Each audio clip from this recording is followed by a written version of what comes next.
में मैं आपको सेक्शन फॉर्मूला में आपको बताया था, मैंने आपको बताया था।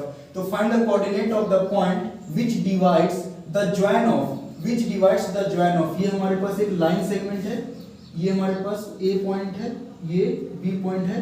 कहता है join of -1,7 and 4,3 in the ratio 2:3, in the ratio 2:3। अच्छा 2:3 है, ये हमारे पास ए पॉइंट है -1,7, बी हमारे पास है 4,-3, 2:3।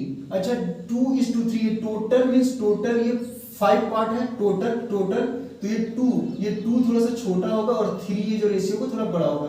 इस पॉइंट को हम कंसीडर कर लेते हैं, ये P है और ये इसी find the coordinate of the point, इसी P पॉइंट का कोऑर्डिनेट फाइंड करना है, इसी P पॉइंट का कोऑर्डिनेट हमें फाइंड करना है, जिसमें ये दिया हुआ है, ये दिया हुआ है हमारे पास m1 और ये हमारे पास है m2। m1 हमारे पास दिया हुआ है 2 और m2 दिया हुआ है हमारे पास 3। तब हम लोग को P का कोऑर्डिनेट फाइंड करना है। तो यहाँ पे इसके सॉल्यूशन लिखते हैं।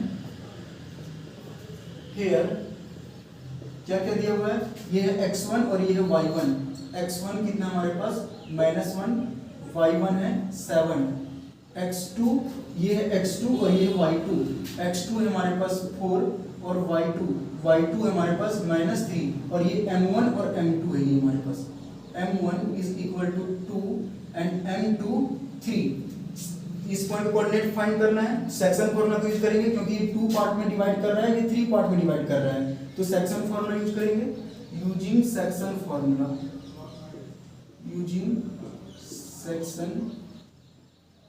फॉर्मूला, सेक्शन फॉर्मूला को यूज करेंगे। P का कोऑर्डिनेट फाइंड करना है, P x, y। फॉर्मूला क्या होता है मैंने आपको लिखना बताया था, आप ऐसे लिखें m1 plus m2 upon m1 plus m2 comma m1 plus m2 upon m1 plus m2। अब क्या करें, ये हमारे पास x कोऑर्डिनेट है, ये हमारे पास x कोऑर्डिनेट है, तो आपको ध्यान रखना पहले 2 वाला लिखना है, x2 x1। ये y कोऑर्डिनेट है, y वाला लिखें, y2 y1। ये हमारा फॉर्मूला हो गया। अब आप ये वैल्यू यहाँ पर पुट कर दें, आपका आंसर आ जाएगा। ये x कोऑर्डिनेट है और ये y कोऑर्डिनेट है। m1 कितना था, यहाँ से पुट कर दें 2 इंटू x2 4, m2 है 3 इंटू x1 है हमारे पास -1 upon m1 plus m2 2 plus 3, m1 2 है m2 3 है, 2 plus 3 comma m1 2 y2 minus का 3 प्लस माइनस वाला टर्म ब्रैकेट में लिखेंगे, m2 3 into y1 7 upon m1 plus m2 2 plus 3, यहाँ से क्या आ जाएगा 2 4 जा 8 माइनस 3 1 जा 3 अपॉन 5 2 3 जा 6 माइनस प्लस 7 3 जा 21 अपॉन 5, यहाँ से आ जाएगा 8 माइनस 3 5/5, ये आ जाएगा 15 अपॉन 5, 5 से 5 कैंसिल हो जाएगा 1 टाइम्स में, 5 3 जा 15, तो क्या आ गया हमारे पास 1,3। तो ये हमारा आंसर हो गया। P का कोऑर्डिनेट हम आसानी से फाइंड कर लिए यूजिंग सेक्शन फॉर्मूला। हम लोग अब पढ़ेंगे एक्सरसाइज 7.2 का क्वेश्चन नंबर 2। ये क्वेश्चन इंपॉर्टेंट है।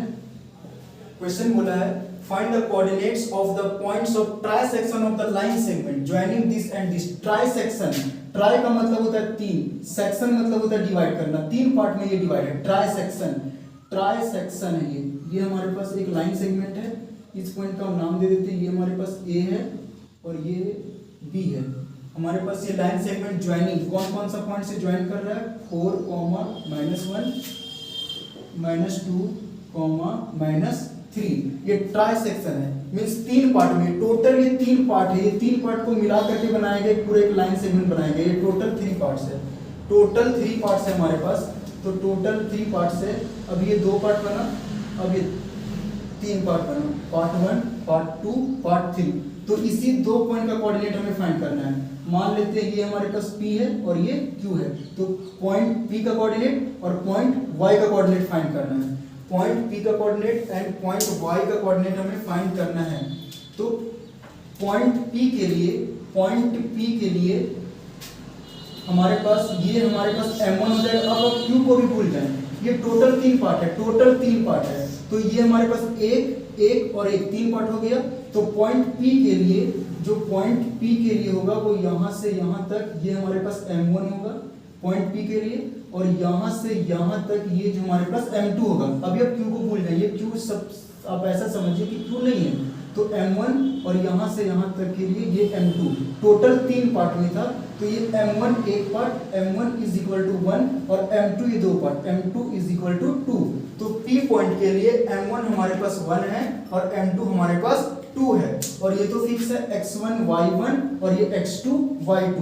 ये जो पॉइंट है हमारे पास, ये पॉइंट है हमारे पास x1 y1 और ये हमारे पास है x2 y2।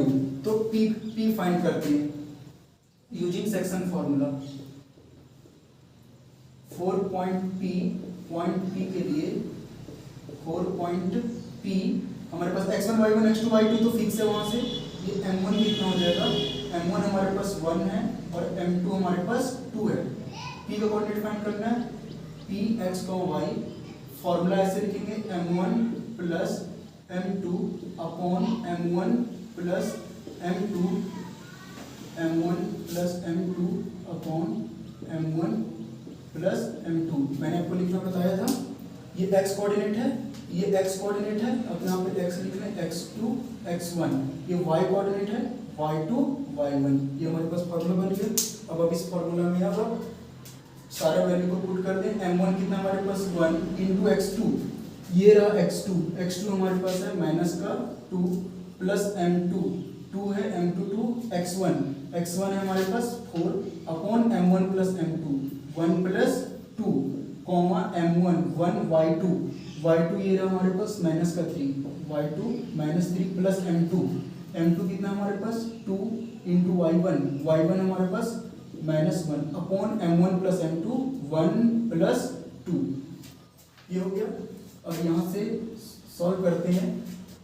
1 into minus 2 plus 2 4 जा 8, 2 4 जा 8, 1 प्लस ये आ जाएगा माइनस 2 अपॉन 3। तो यहाँ से क्या ये आता है 8 और माइनस 2 6 और 6/3 माइनस 3 और माइनस 2 माइनस 5/3। तो यहाँ से आ जाएगा 6/3 2 कॉमा माइनस 5/3 एक ये हमारे पास P का कोऑर्डिनेट निकल गया आंसर। अब हम Q का कोऑर्डिनेट फाइंड करना है। अब हमें Q का कोऑर्डिनेट फाइंड करना है। तो Q के लिए क्या हो जाएगा, मैं इसको इरेज करता हूं। अब मैं Q का कोऑर्डिनेट के लिए M1 और M2 में बनाता हूं।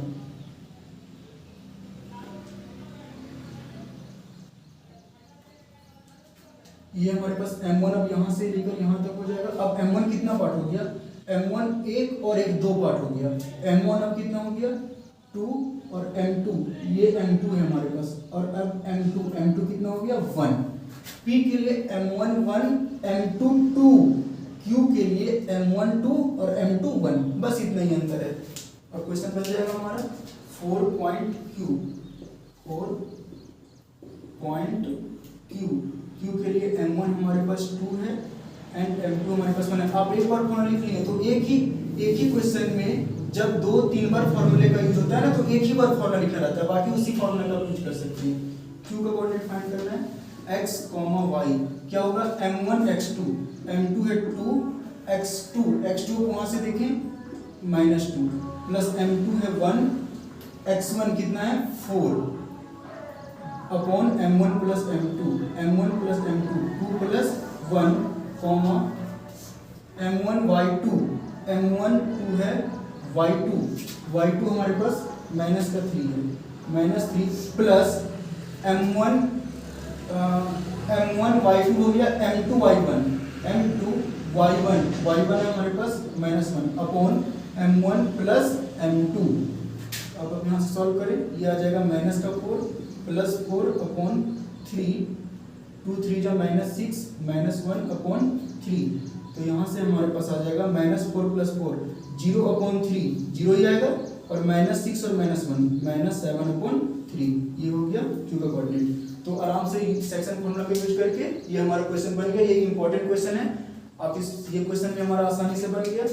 तो आपको वीडियो कैसा लगा कमेंट करके बताएं, और आप हमारे चैनल पर न्यू है तो हमारे चैनल को सब्सक्राइब करें। Thank you.